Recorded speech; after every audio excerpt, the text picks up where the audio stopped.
And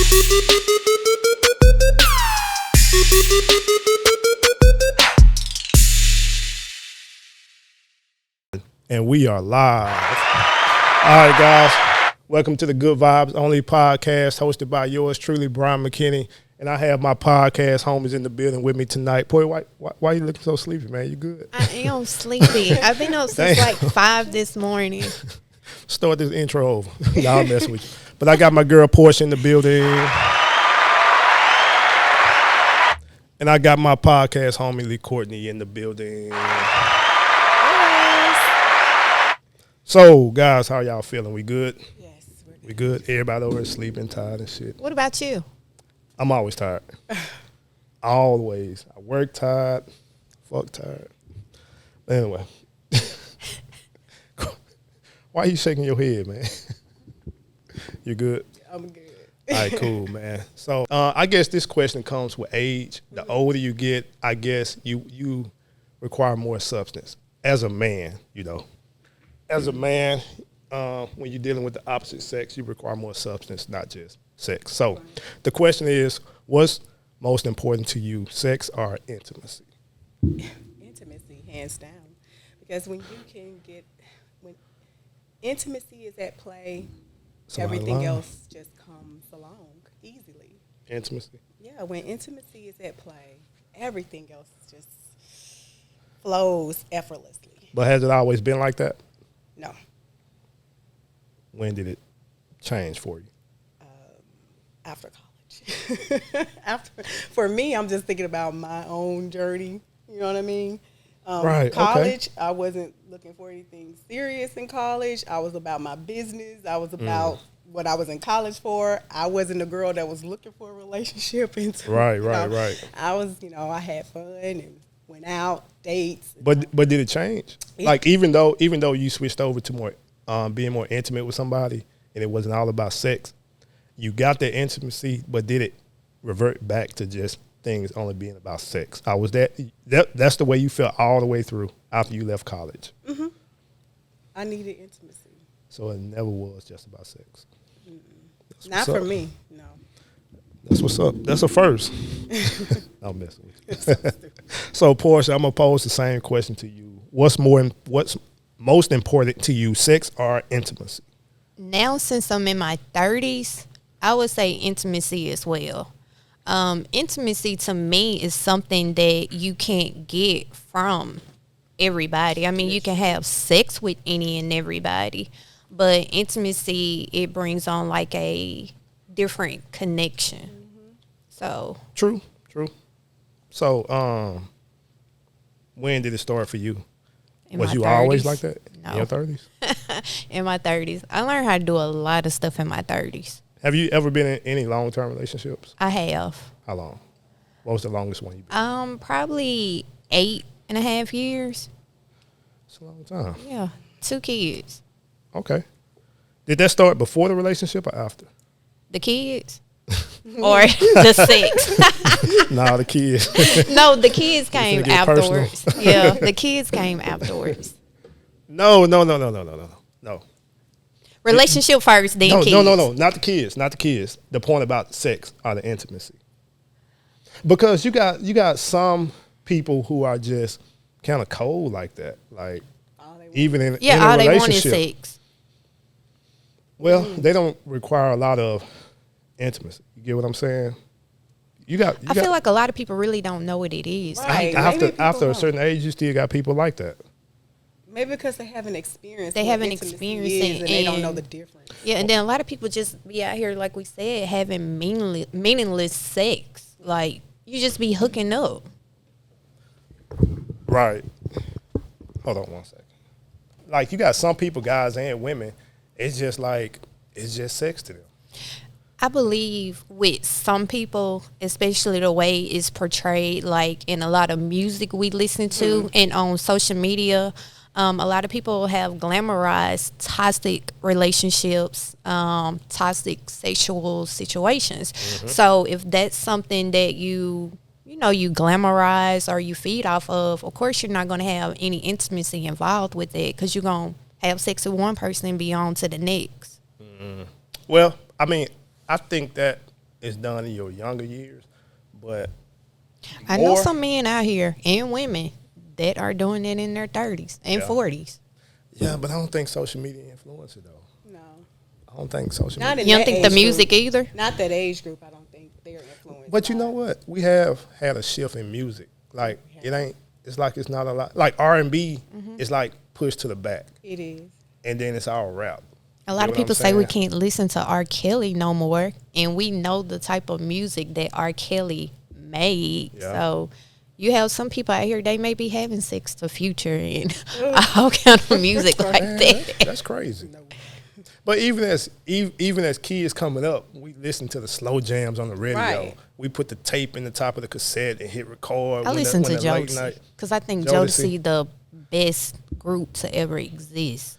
So But one of them groups in now, like Right. they don't exist no more. it's not the group, it's the atmosphere of Yeah.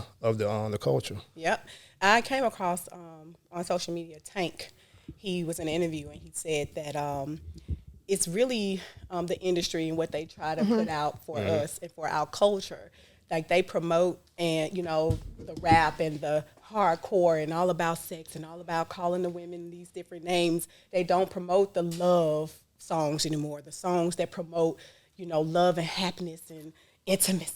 And I watched that they don't interview. promote that anymore. I watched that interview yesterday. It's 3 hours long. Drink champs. Yeah. Yeah. 3 hours long. You're going to really have to be dedicated to watching it because it was really good. To me, he dropped a lot of gems. He's very knowledgeable within the music game and things that he's been around for years. But he did say that.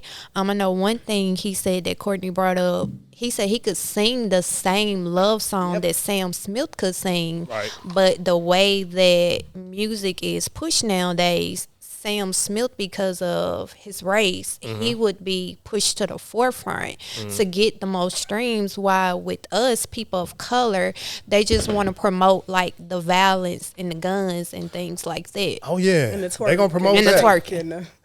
They gonna promote that. Come here, daddy. But still, it got to be something that's within us, inside of us, even from a young age, to be like, I don't want to hear that. Like even me, like I listen to my rap, but not in the daytime, unless I'm going to the gym. Yeah. But I like love music. I like music. You don't have to market anything to me. I'm gonna go and find it. Yeah. And I try think that's and just how most be people with are. me personally. I try and consider myself to be like a well-balanced critic when it comes to music. So I do have my moods when I do want to listen to rap. I do want to listen to R&B. So I just try and, balance it all out. And at my big old age now, I know that if I do tend to listen to NBA Youngboy, he's not going to influence me Right. to go do Right. any violence within the Right. city or my neighborhood. But that's crazy though. It's like you always hear about the music influence people, the music influence people.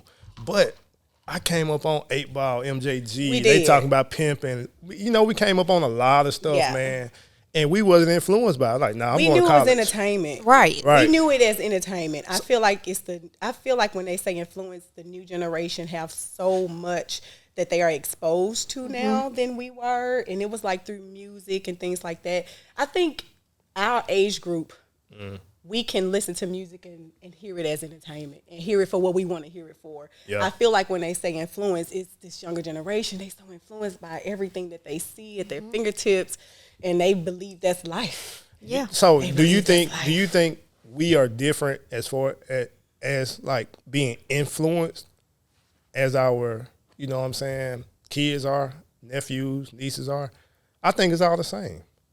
But I don't know what a shift came to where like it's like everything is all rap, ratchet, bad, ain't no love, ain't no more dance floors. Right, because they're not trying to push that. We have to go find, like you said, I have to find it. Like Right, it's right. artists, it's R&B artists that I didn't even know existed until I pull up, my Apple Music and then Yeah. the song pop. I'm like, who is this? Man, And then love I go to finding his new album. music. I'm like, where he been? Right. Right. So it's like that. It's like Right. having to go find them now. It's like, You're right. Who is Because I was this? listening to B-High. Y'all know B-High in Atlanta? He had Big Mike. Y'all know Big Mike? Is that R&B or rap? Rapper. You know, okay. old school like Pimp C. Oh yeah. Yeah. And he was talking, and B-High asked him about some genre of music, and B-High like, they don't make it no more. Big Mike was like, nah, you got to go find this out there. You know, like, they just ain't going to market that shit to you. Mm-hmm. Right. You got to go find it, man. But I want the love back. You know, I want the love back. That's what I said. Men got to start back begging their women. Begging? Like, men got to start back begging their women and whining on songs. Men, they don't do that anymore. They don't. We miss it. Don't do that now. Right. We miss it. But just don't say men, because Anita Baker and all them, they did the same thing. With like, I apologize. Yeah. And you're my angel. All type of shit. So we can't keep it divided and say men need to do this. Or with women don't cater to their men on songs anymore. It's like, well, I think it's an ego trip. Stuff. It's an ego. I think it's an ego trip. Mm-hmm. We all have our egos. That's true. Like, you know, we always trying to win. You get what I'm saying? Mm-hmm. And even though you can get burnt by trying to be the bigger person, but you know what I'm saying? We always trying to win when it comes to the opposite sex. It's always it seems like it's always a battle. All this little game and shit. Or like, if you hurt me, I'm going to hurt you worse. I'm actually sick. Right. And I give people leeway. I give them like, all right, you know, like, I'm working with you, but you're making it hard, you know. So I'm not that petty type. But when I do get petty, game over. I'm gonna play you like you don't even know you're getting played. You get what I'm saying? Because you pushed me there. Yeah. You know. I'm in my Sagittarian nature. I can't give people chances. I just cut you off. Be on to the next. That's a bad way to play be. with you. That's a bad way to be, though. Is it? Yeah. I think we gotta practice patience. Because you gotta put up with something. You gotta put up with something. But what if you have been putting up with so much and you have decided I don't want to no more? Yeah. That's a difference. Yeah, it's different. I definitely. I thought you were saying like the first red flag. You like, I'm out. Now, if I see the first red flag that may be similar to a red flag that I've already experienced, I'm gone. Man, because God, he always replays stuff for you. Ooh. And you be like, because it's been times where he replayed, and I'm like, oh shit, I already been through this. And I'm like, and I'm falling for it again. I catch myself. I don't have to put up with this. Nah, I'm good. Yep. But see, sometimes we don't even see our own ways. No. We don't have a lot of self-awareness. Like, it's always this selfish love, this selfish dating, this, you know, selfish everything. You know, we got to sit back and be like, damn, maybe I was a little bit too tough. Or now, one toxic trait that I can say that I personally had, like dealing with things like that in my experiences, is bad communication. Like, instead of expressing myself or communicating with someone as to why I feel this way or why I'm not talking to you because you did this or you did that, I would just be silent. Where do you think that came from? You think it's something dealing with childhood? Possibly. I don't know where that trauma could have stemmed from. So but it is so some type of you just shut down completely. I would. Yeah. But now I express myself and I communicate, and when I tell a person, whether it's somebody like a partner or a family member or whoever, like, hey, you made me feel this way, or this is probably why you did this. Right. I tell you, and either you can work on fixing it, you can apologize, or we just won't talk. You can apologize. I mean, because you the one who made me mad. You got a lot of. See, I try not to burn bridges. Like, if I end it with a person, I don't like to end on bad terms. I like to be able to walk back across that bridge. That's probably like with this retrograde, because with this particular one, this is the second retrograde of 2022. Yeah. So with this particular one, I know they said that came with it was going to be like a lot of tipsy-turvy emotions. And you may have like some people from your past, you know, popping up, wanting to communicate. And with me, most of my exes, we didn't end on bad terms. We did not end on bad terms. So they always will make themselves come back to want to communicate with me. What's his name? Her name. The info Speaking is of retrograde, I know. Courtney, don't fast forward the conversation. Okay. I'm trying to dig a little bit. We probably can make that love connection. We probably can bring it back. It's summertime now. I'm having a lukewarm summer, not particular a hot girl summer, because I'm in my TT stage, so I can't really be out all night because I work in the daytime. May need a nap and then just go out here and there. You ain't gotta be do a brunch, a day party, and then I need to be back home by 10. So, do you meet people? I mean, wait, are you single? Are you in something? I am exploring my options. Okay, so when you go out to meet people, do you do dating apps? No. So when you go out to meet people, is it where? At the brunch, at the grocery store? Do men still approach? How that works for you? With me personally, they approach me. I like to do coffee dates. I like to do simple things like coffee dates. Maybe like go to a park, even a bookstore. Just to break the ice. We get a feel for each other. You don't have to. I do like $200 dates, but you don't have to make a first date a $200 date, because you can spend a lot of money on a date and it can be the date from hell. You can go on a free date and have all the fun in the world. It's about the experience. Yeah, it's the experience and the way y'all vibe and the chemistry. So what's the first thing y'all